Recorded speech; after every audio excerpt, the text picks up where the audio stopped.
What's going on, YouTube? It's Nat Kojay here, and I just wanted to take a few minutes of your time to show you pretty much give you a tour of my studio setup, my home studio.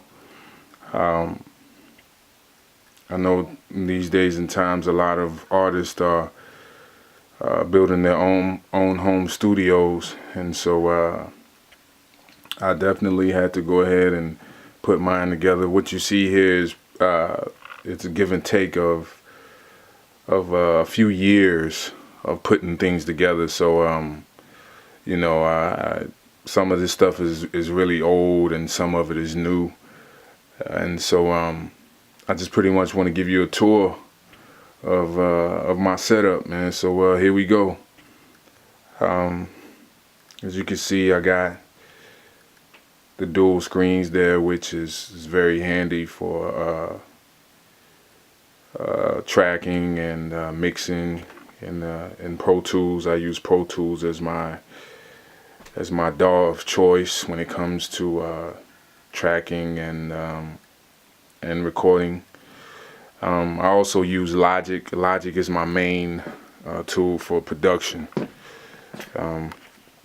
If you don't know what those are, then just Google them and you can learn more about them.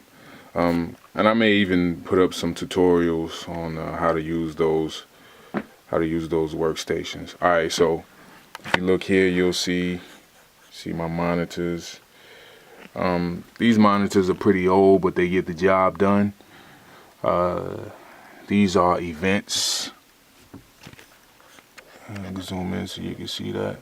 These are event monitors, and I've had them for, man, I guess about 8 years now, and they get the job done, man. I mean, they really sound good. The mid-range and the high frequency. Get a little bit of low range on them, but for what I need them for in my home studio, they're really good. And the computer screens, I mean, you can pretty much use your own judgment. You can get those anywhere. Okay, so over here, my MIDI controller. One of my MIDI controllers is the Akai MPD-18. It's made sort of like the MPC. It has the MPC pads. So you pretty much hook this into your virtual instruments and use it like an MPC on any instrument that you want, pretty much inside your DAW. Alright, over here we have the KRK Ergo. The KRK Ergo is pretty much a room correction system, and what that means is when it comes to mixing, you want your room to be as flat as possible. You want the frequency response of your room to be as flat as possible. And so most of us who have home studios don't have the millions, or well, not millions, but maybe thousands of dollars to acoustically treat the room so that you get that flat frequency response. So this device right here, is probably one of the greatest tools that I've seen as far as flattening the room, other than paneling and acoustic treatment. This is like a quick fix to tune your room and to give you a true sound of what what's coming out of your speakers. And again, I think it's a great device. It definitely takes care of the low end frequency response, which is the low end is where most people have problems in their room anyway, bass building up in the corners, and so that's what this is for. This just takes care of your frequencies in your room and flattens things out a little bit for you. Over here you can see my monitors are sitting on the RLX isolation pads, and again, these isolation pads are great. They do a good job at absorbing the sound that comes from your monitors, because now if these monitors were just sitting flat on this table, it creates some kind of vibration, you know, and what that does is that that extends the distortion that's hitting your ear as far as what you're hearing when you're mixing. So when it comes to mixing, you want to have as little things distorting your listening path as possible. So you want to get the truest sound that you can possibly get.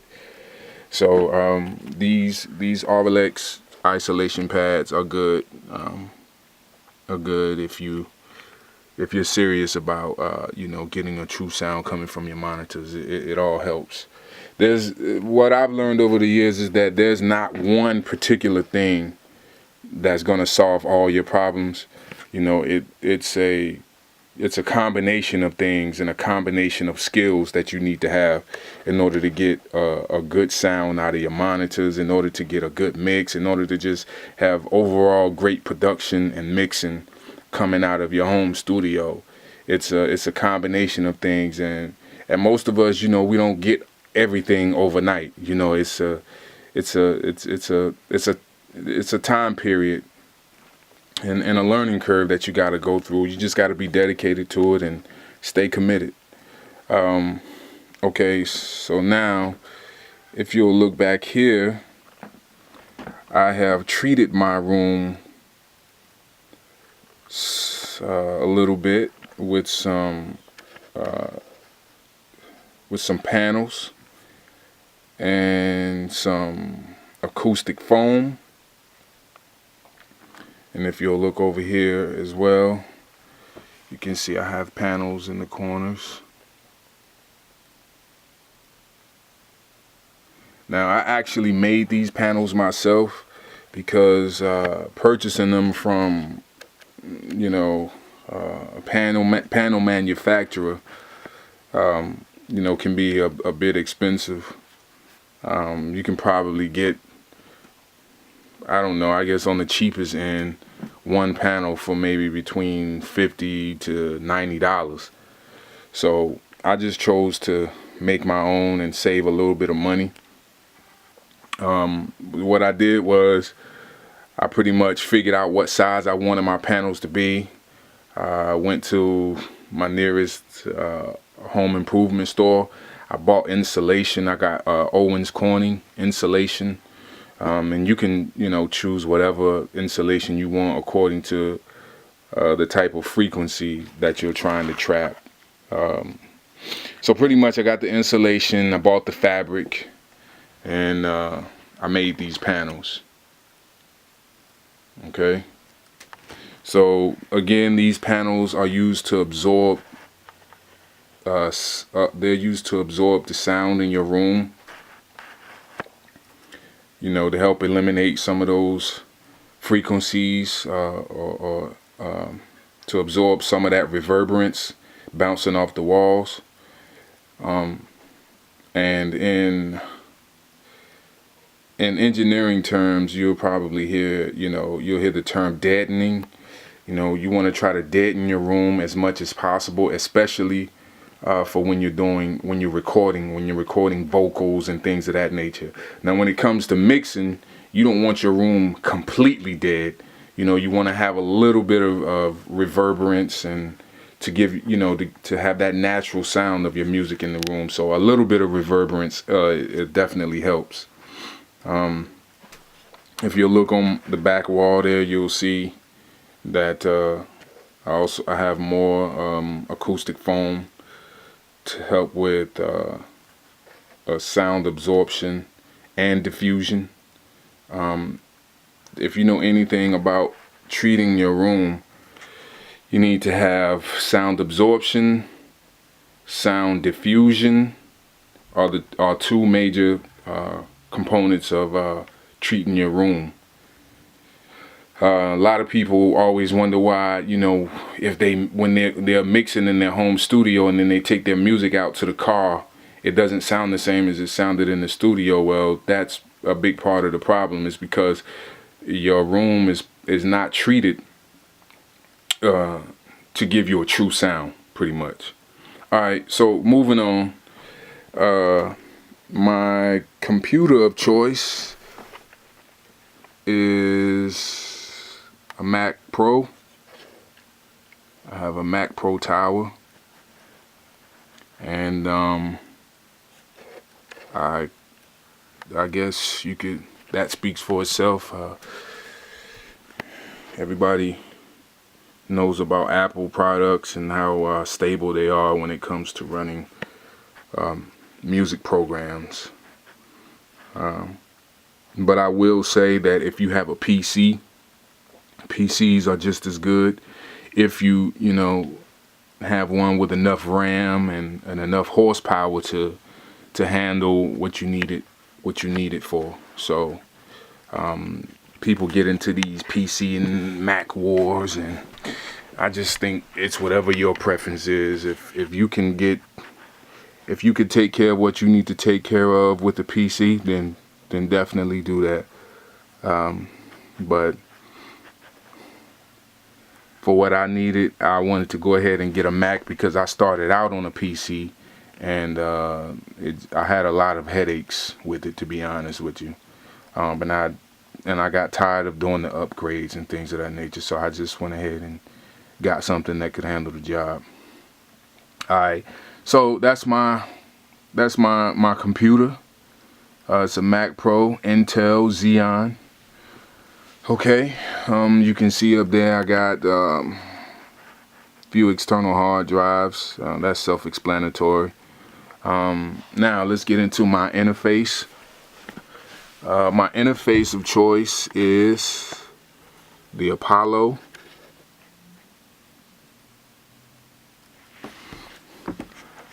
The Universal Audio Apollo is a beast. And I guess to put it plain and simply, this thing sounds phenomenal, man.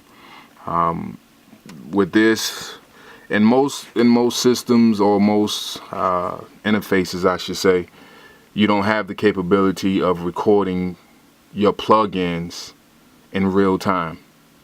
So usually you got to record and then place your plugins onto the tracks that you want them on. Well, with the Universal Audio Apollo, you have the capability of recording your plugins into your system while you're tracking simultaneously. So I mean, it sounds phenomenal. Now, this is the quad. Not the quad. This is the duo. So that just means you have the duo and you have the quad, and that just stands for the amount of processing power that's within the unit. Now, if you look here, you see this little lion logo right here, Black Lion. Black Lion Audio is a Chicago-based company that they pretty much take any device and make it sound better, 10,000 times better if you ask me. Black Lion Audio is a great company. It's not the cheapest thing to have done, but it'll definitely make any device, your preamps, your interfaces, things of that nature, it'll make them sound a whole lot better. Alright, and if you look up top here, you'll see my mic preamp. I have a Eureka Presonus microphone preamp, and I think this device is good. It has a preamp on it, it has a compressor on it, and it has a parametric equalizer on it. So that's my preamp. And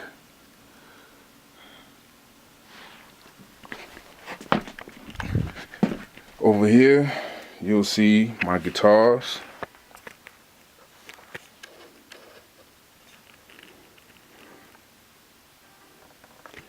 And also on my guitar I have something called the triple play, and I use my guitar as a MIDI controller. So Hope you can see that. This pretty much takes your guitar and turns it into a MIDI controller, so you can control any instrument you want inside your workstation with this, using the guitar. I'm a guitar player, so I'm not good on the keyboard, so that's why I had to go ahead and get something that I could use the guitar and control my instruments with. So there you have it, man. That's my studio. I still got a lot of work to do in here, but so far I'm able to get good mixes in this room. I'm able to get excellent recordings. Oh, last but not least, I forgot to show you my vocal booth. This is also a makeshift vocal booth. I pretty much have here, give you a little tour of that. This is my microphone. Take this plastic bag off here.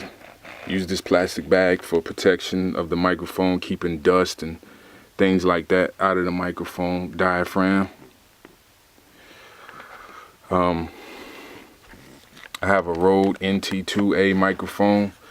I think this microphone sounds excellent for what I use it for, recording vocals.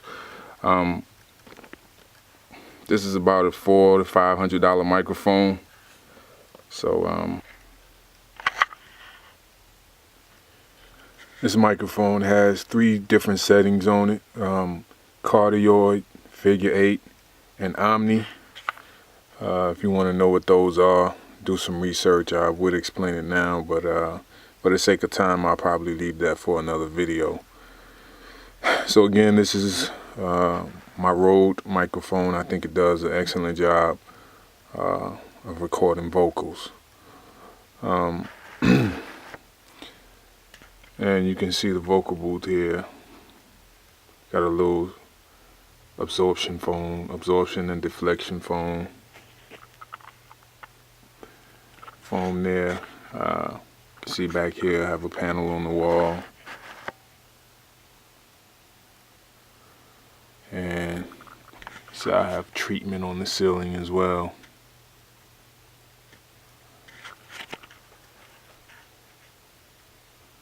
To absorb some of the sound bouncing from the ceiling. So that's it for my vocal booth. This